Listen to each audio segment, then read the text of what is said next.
it's a very pure form of the instrument, Yeah. which is a really great thing. Similar, I think, happened to the marimba. Mm-hmm. That it was Yes, diatonic, right? Mm-hmm. right. The evolution of the instruments, so fantastic.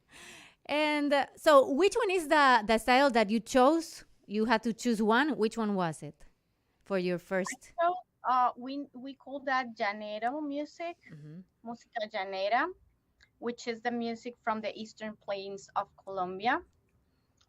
They call it joropo as well. But joropo is the fast style from that region.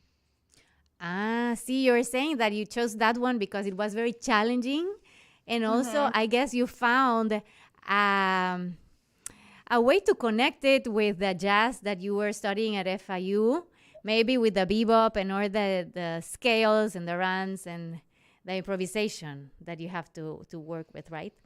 Explain a little bit how did Yeah. you connect it with the jazz? Well, I started my arrangements based on classical piano when I had to do all of these arrangements to graduate for my concert, Yeah. for my recital, and then I found out an amazing window after I graduated.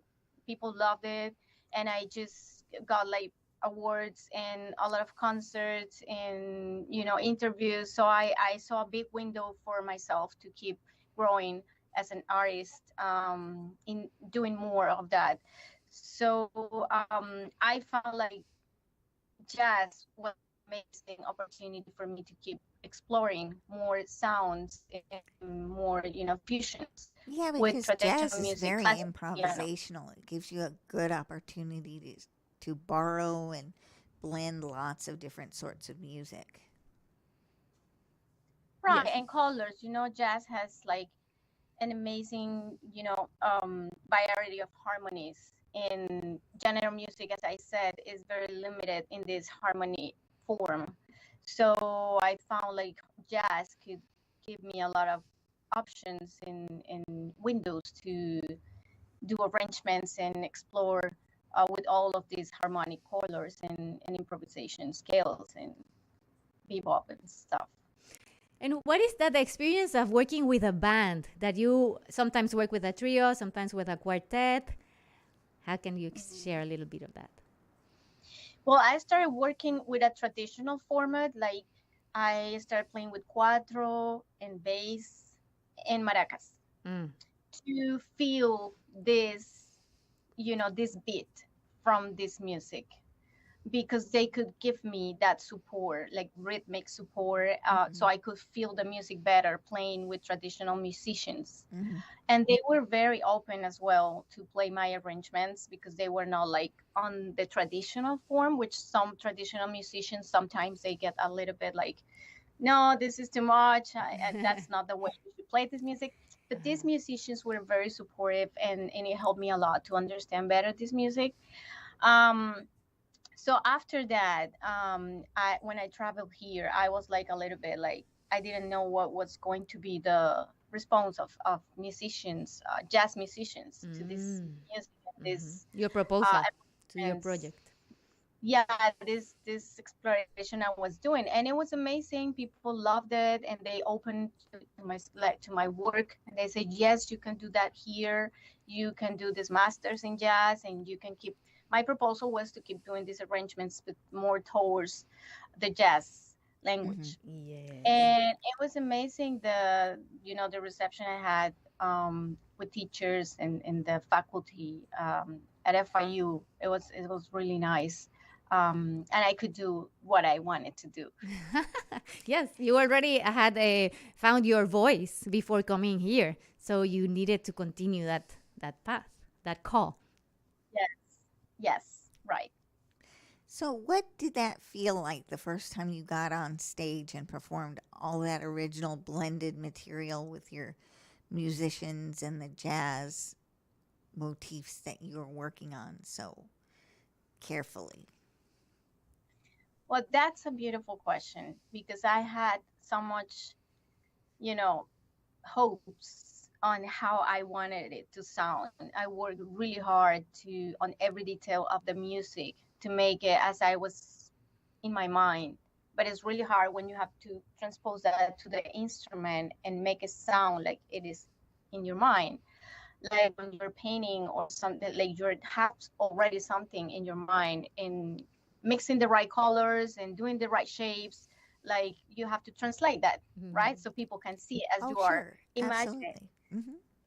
Yeah, so it was like, for me, it was amazing because people loved it. It was not common. It was not something. A traditional musician as well as academics, they loved it, like scholars, and everyone was amazed with the sound of that music on the piano. Hmm. So it was really nice, and it was a lot of pressure for me because technically it's really hard. Some of the elements, the rhythmic elements of that music, require like a lot of training, and to play different rhythms in both hands, it was like a lot of pressure for me. So I suffer sometimes a lot. Like, am I going to be able to do this with the anxiety of playing, Yes. perform in public? But it was beautiful after the concert. Like, people was like, that was amazing. That sounded really nice. And Very it was receptive. beautiful. Wow, Yeah. congratulations. That We is admire you a fabulous. lot. Absolutely. Very nice Thank you. story. Actually, she sent us a video that is a Mestizo. That was the name of her first album. And we're gonna see her. We're gonna watch her perform a little bit with the band.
There you go. Wow.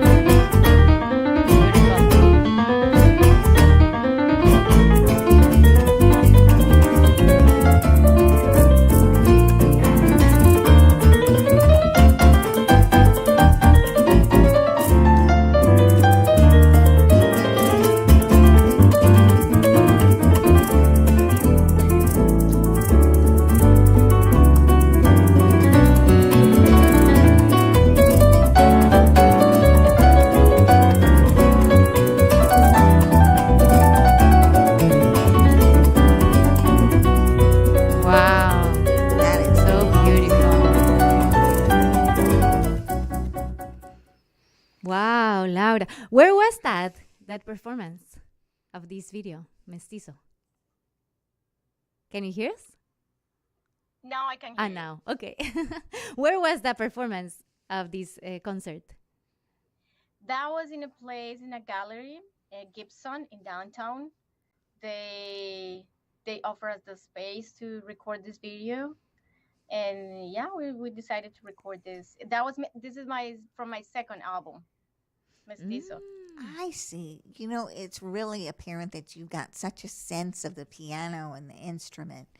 Is there something you do every day to sort of keep that sense going, or learn even a little bit more? Because I'm starting to learn the piano myself, and I like to hear from other musicians and singers just to see what their daily practice is, because I believe very much in daily practice.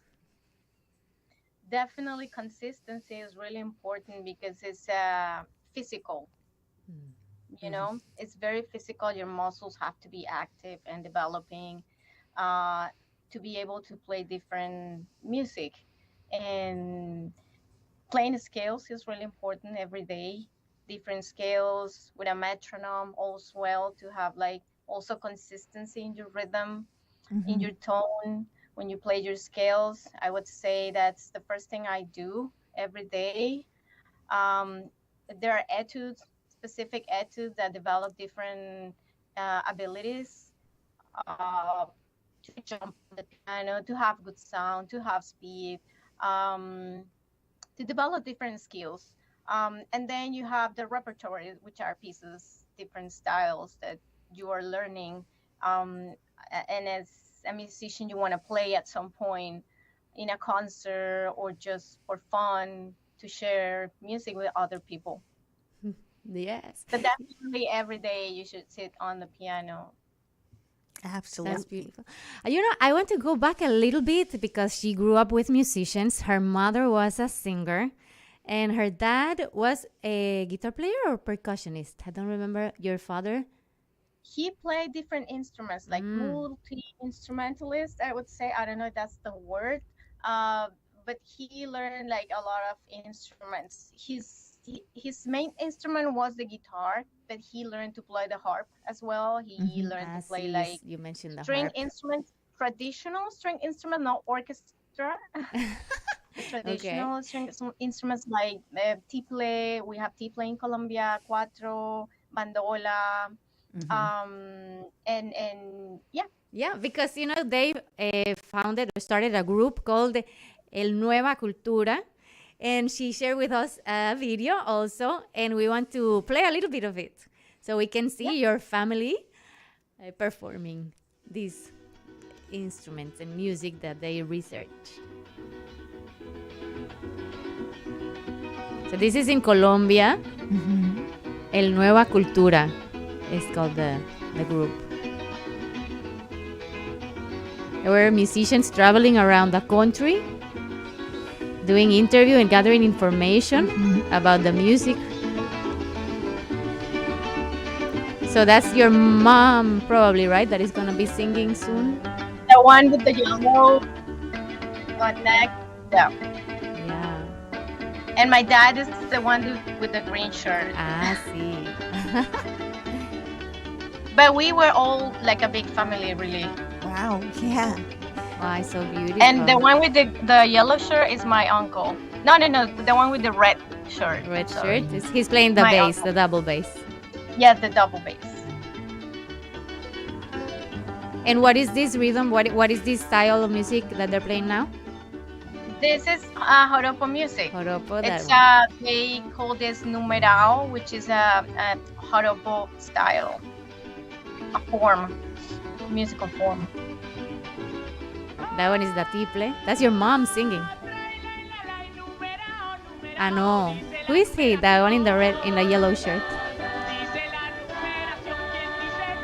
The one with the my mom is the one with the yellow neck, the blouse that has. Yeah, yeah. There's only one Yeah, woman, but there's a kid or a man in a yellow shirt. yeah. Or there's two women or three. It's There's hard to three. tell. Yeah, I see them now here. Oh, that's great. So the band had three women. They were all singers, or they would Yes, perform an instrument. The yes. women. They will perform like percussion, and the one the middle plays the flute in other songs. Hmm. So, what's that like traveling all over the country trying to get all this information about the music and the performances? And It's a beautiful experience, really, because it's seeing culture builds up the Mhm. countries, Oh, sure. and seeing that from a close point of view changes the way you see your culture, Hmm. your music, the rural areas. Where does music comes from? Oh, um, absolutely. Seeing these people listening to the way they perform the music. They have music when someone was born. They have music for funerals. They have music for everything. Music connects their activities, their daily activities. They have music when they are milking the cows. They have music when they are calling the horses. And so understanding the importance of music in these cultures is really a beautiful thing, and creates a different dimension for you to absorb your own culture. Absolutely. It goes deep into getting to know does it mean to be Colombian, because it's not the same for all the people.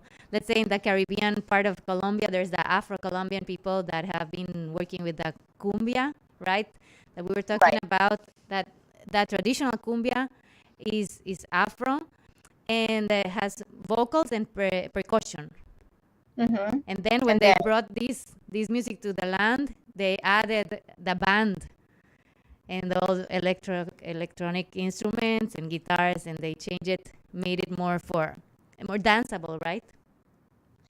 I would say like more for the working class that was developing, and to kind of party, Yeah. this, relaxing after working, or just partying for the working class people, and then start like going around this South America, Central America. Yeah, that's the um, cumbia we received in Costa Rica. The one right, more danceable, right, and we which, have influence Mm-hmm. from. mhm, Mm-hmm. right. Ah, that's great. Then Laura has two concerts coming, Oh, fabulous. and one is gonna be September 7th in Aventura. Right. Here we have the flyer. Everybody's invited to purchase their tickets. It's on September 7th. She's going to be with her band as well. It's a quartet. And then she's going to be also on September 28th in the University of Miami. Fabulous. And is it going to be the same music, the same artistic proposal for both concerts? It's gonna be a little bit different for the 28th, because I'm gonna have two more guests. I'm gonna have a bandola player. I compose a piece for bandola, traditional bandola and piano, with this musician Juan Miguel Sosa. So, and also I'm gonna have a maraca player. For Oh, the 7th, it's gonna be a quartet. It's gonna be drums, bass, cuatro, and piano. And for the 28th, we're going to be 6 musicians. And this is also for the 28th. I was awarded of a Jazz Road Creative grant. And with this grant, thank you so much. With this grant, I created some compositions. I recorded new music, and I'm going to be playing this on the 28th with all of these musicians as well. that's fantastic. Wow, we look forward to being there. Absolutely. So where can we purchase the tickets for your concerts? For the 7th, you can go to my bio. I'm gonna put all of the links on my Instagram or my website there as well, lauralambuley.com. At the University of Miami events, I think Frost School of Music events, September the 28th. You'll find the link to buy the tickets, and for the 7th, I think it's Miami. But on my Website, bio on we will Instagram, find it. there is the link for that one. And on Instagram. Because that academy in Aventura is called Kalos, right? Kalos College, yes. Academy. I Yeah, think it's a beautiful College place. Music I've been and there. Art School. They give visual arts lessons and also music lessons. I've been Yeah, there. It's very, very nice space. And It's a owners beautiful- as well. That is Yes. so The fabulous. owners of that academy, they're also from Venezuela, right? She's a Yes. singer, and he plays the cuatro, right? He's Salvador? a very distinguished and important traditional Venezuelan musician. He plays the bandola llanera. He created a method for people to learn this instrument, because it's not very, known worldwide. Mm-hmm. So he used this method for people to learn this instrument. I learned with that method, actually. Wow. And then there is Eugenia. She's a pianist and a singer as well, and they own this amazing school. Yes. Beautiful academy. So what do you find really exciting and you think you're going to be exploring next in the way of music? That's also a beautiful question because, after all of this, I think that I would like to explore more myself now. I think I had this hunger for traditional music before and this, curiosity about how to play this music that I grew up with on the piano, which I used to play only classical music. Mm-hmm. So it was really nice for me to be able to play the music I grew up with, the way I feel it and the way I love to play. But now I would like to keep also as well doing this traditional music, and because I have, appropriate a lot of things with this, I think I should keep doing it. But as well too, I would like to explore more things that are not from Colombia, maybe my own language, my own sounds. Mm-hmm. So this composition I'm gonna play that I'm recording right now, one of the pieces is called Pandemic, and it has 3 pieces. It's kind of a suite, and it's more thinking about emotions and as a humanity how this type of situation moved us as a society and humans. It So did I change would a like to lot of explore things, more. that's for sure. Yeah, so one of the movements is the news, the other movement is the farewell, the other movement is hope. So I'm trying to compose more towards unique and personal exploration. You're going Of inward now, going what else can inward. I do? So What else can I do? Yes. yeah, that's beautiful story. We only have 2 more minutes, so it's been wonderful to have you here in the program. We want to say goodbye with you playing this piece and performing for us here. But remember to follow lauralambuley.com and go purchase the tickets for her next concerts. We will try to be there supporting you. And Thank you so much. of Absolutely. course. Remember to connect to Arts in Motion every Monday at 12:30 p.m. here on Omega Radio. And we're going to say goodbye with Laura performing these pieces, original composition for us. Thank you, Laura, very much. Well, thank you for inviting me. Of course. A pleasure to be here.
We're losing a little bit the connection of the internet, but we can hear it. Sounds beautiful. What a terrific performer. She really has an amazing sense of the piano. Thank you so much. All right. You're welcome.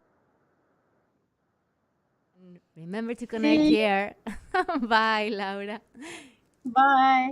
Bye-bye. Welcome to Arts in Motion with artist Gabriela Esquivel. Conéctate todos los lunes a las 12:30 p.m. aquí por Omega Radio. Paul, I need help with my... You are just tuned into Arts in Motion with Gabriela Esquivel. with her guest right here, Laura, and also Catherine Shapiro. You can catch Arts in Motion here on the Station of the Stars on Mondays at 12:30 p.m. And you can catch Catherine Shapiro, proud sponsor of Omega Radio, on Wednesdays at 11 a.m. Keep it locked in and don't touch that dial. Yeah, man. Just say, yeah, man, to Hawk Tracker from Hawkeye. Call us at 926-HAWK. Conditions apply. Hawkeye is a proud sponsor of Omega Radio. Post-Hurricane Beryl, one of our tower in Huntley, Manchester, Jamaica has been damaged. This tower